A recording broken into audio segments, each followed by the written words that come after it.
অনেকে আছে অতীতের কষ্ট ভুলতে চায় না, ভুলতে পারে না। কেউ আপনারে ধমকি দিছিল, কেউ আপনার সাথে খারাপ আচরণ করছিল, কেউ আপনারে গালি দিছিল, অনেকে এটারে পেলে পুষে অন্তরে বড় করে রাখে, আছে না নাই?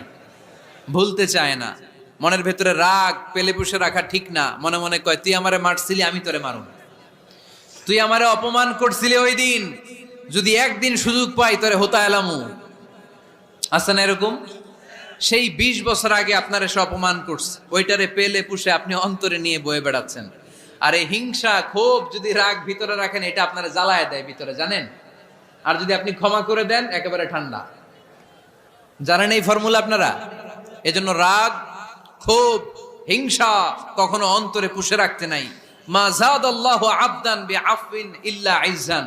কোন বান্দা যদি তার অন্য কোনো ভাইকে ক্ষমা করে দেয়, আল্লাহ তাআলা ওই ক্ষমাকারীর সম্মান আর মর্যাদাকে বাড়িয়ে দেয়। আল্লাহ তাআলা